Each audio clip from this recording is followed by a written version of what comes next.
Jones.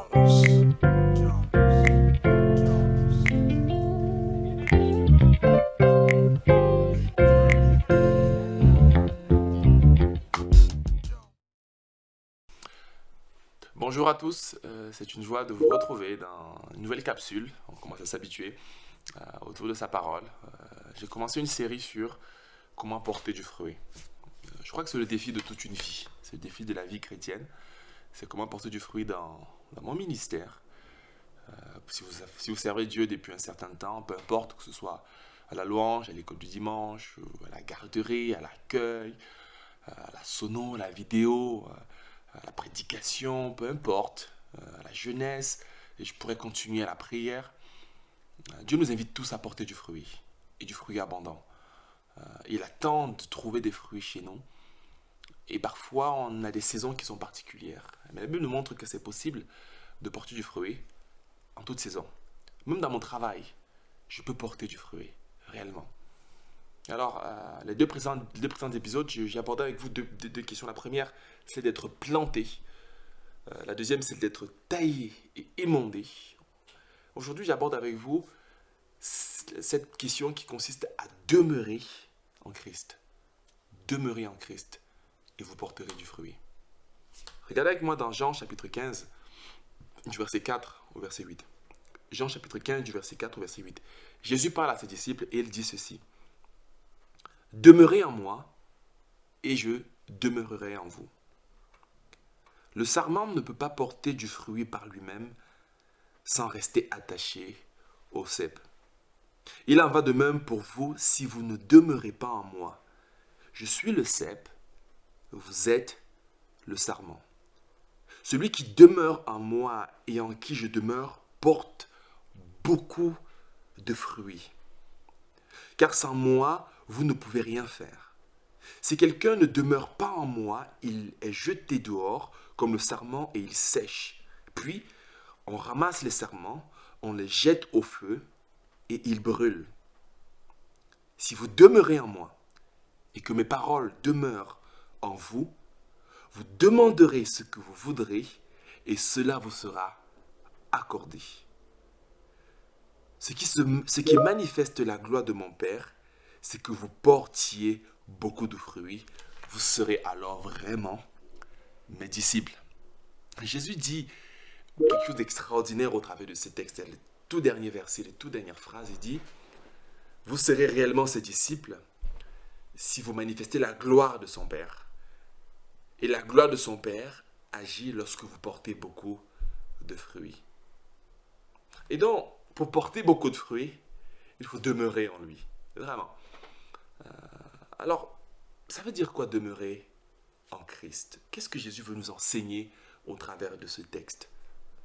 La première chose que je voudrais dire, avant d'aller plus loin, pour vous développer un peu ce qui veut dire demeurer en Christ, c'est que Dieu nous invite à réaliser, mes amis, que sans lui, on ne peut rien faire.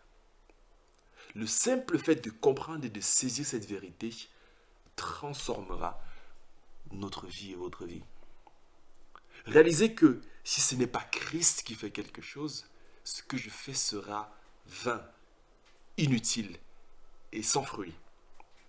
Jésus dit, si vous ne demeurez pas en lui, vous serez retranchés, jetés et séchés. Et je veux vraiment insister sur le fait que c'est important d'accepter et d'être conscient que Seigneur, si je ne demeure pas en toi, je ne porte pas de fruits. Ou bien mes fruits ne sont pas permanents et pérennes. Ils ne sont pas divins. Alors j'aimerais faire cette prière que certains font souvent. Seigneur, si ce n'est pas toi, alors que ce que j'entreprends échoue. C'est une prière dangereuse. Que Seigneur, si ce projet de maison, si ce projet, cet investissement, si cette relation, si cette fille ou ce garçon avec qui je vais entreprendre quelque chose, si cela ne demeure pas en toi, alors que cela échoue, vaut mieux échouer et demeurer en Christ que de réussir en dehors de Christ. Parce que le véritable succès ne dépend pas de ce que les gens disent que c'est beau ou c'est bien, cela dépend de si cela est attaché au cep. La bonne nouvelle, c'est que si c'est rattaché à Christ, alors cela porte réellement du fruit. Donc la première chose, reconnaître, mes amis, que si je ne demeure pas en Christ, ce que je fais est inutile. Je prends un exemple. Maintenant, demeurer en Christ, ça veut dire quoi? Ça veut dire en quelque sorte être caché en Christ. J'ai avec moi ici une Bible et j'ai avec moi ici une tablette. C'est deux éléments qui sont totalement différents, n'est-ce pas? Même si on trouve du texte, du livre à l'intérieur. Mais si je prends ma tablette et que je la mets dans ma Bible, elle est un peu grosse, elle se voit. Et lorsque je la présente de cette façon-ci, vous ne voyez plus ma tablette. Vous ne voyez qu'une Bible parce que ma tablette demeure dans cette Bible. Elle est insérée dans cette Bible. Elle n'a quasiment plus d'identité. Si cette tablette décide de se déplacer et de prendre la voiture, si cette Bible prend la voiture, va dans un sac, ma tablette en elle-même, elle est aussi dans ce sac. Si cette Bible va chez le président de la République, ma tablette aussi sera allée du président de la République. Si cette Bible tombe dans de l'eau, ma tablette tombe également dans de l'eau. Parce que ma tablette est effacée, elle demeure dans la Bible. Mais si elle sort de cette Bible, elle est de sa propre initiative.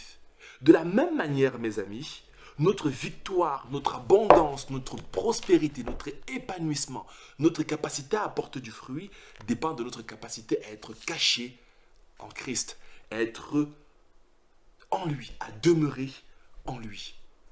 Et en lui, il y a la puissance parce que lorsque Satan vient nous réclamer, si nous sommes hors de Christ, alors on peut être atteint. Mais si nous sommes en lui, qui peut quelque chose contre Christ? Rien ne peut toucher Christ, ni la mort, ni la maladie, ni la souffrance. Est-ce que la maladie peut l'atteindre? Oui, mais il sort plus que vainqueur. Est-ce que l'épreuve peut l'atteindre? Oui, mais il sort plus que vainqueur. Est-ce que Satan peut le tenter? Oui, mais il a la victoire sur les différentes tentations de Satan. Il a la puissance, et c'est tout ça le symbole de la croix. Lorsqu'on demeure en Christ, on porte du fruit, parce que Christ, par nature, porte du fruit. Alors concrètement, ça veut dire quoi pour vous?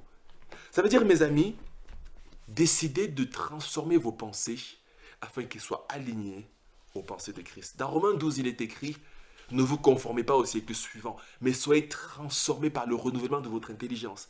Laissez la pensée de Christ devenir vos pensées. Laissez les pensées du monde, de l'éducation, peu importe, mourir et laissez celles qui viennent de Christ vous bâtir. Demeurer en Christ, ça veut dire aimer son prochain. Je dis, si vous aimez, alors l'amour de Dieu demeure en vous.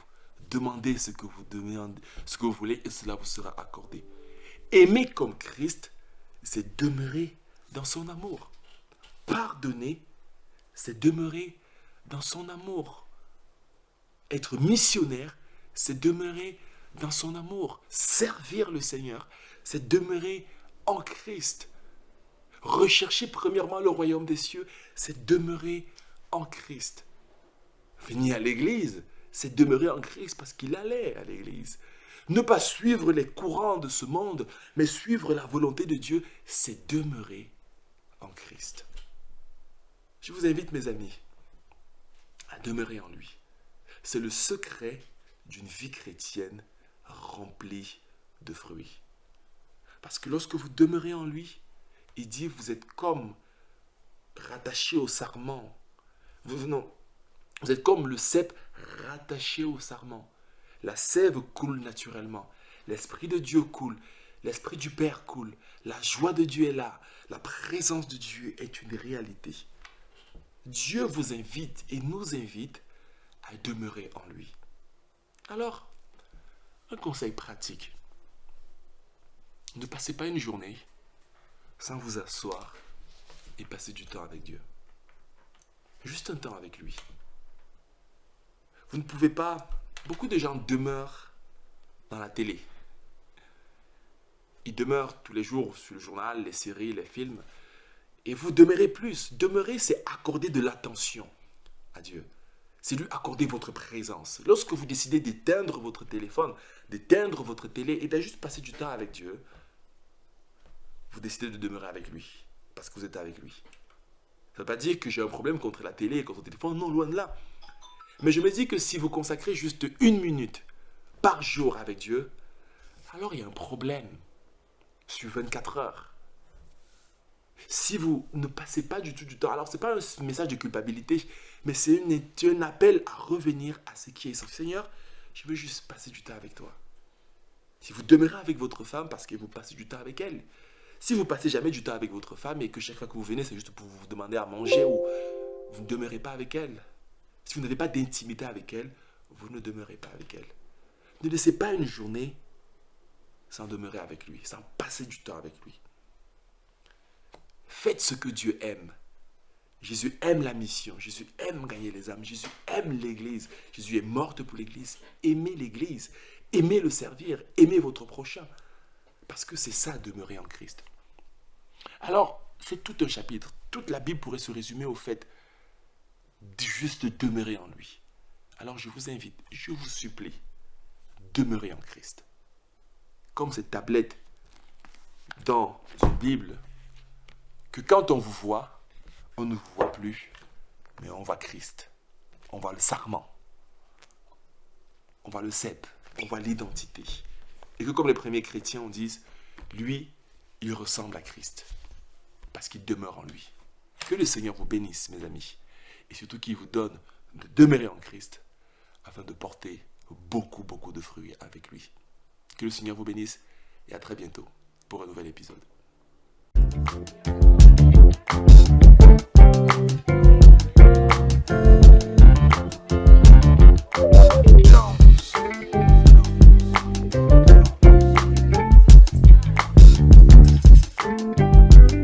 Thank you.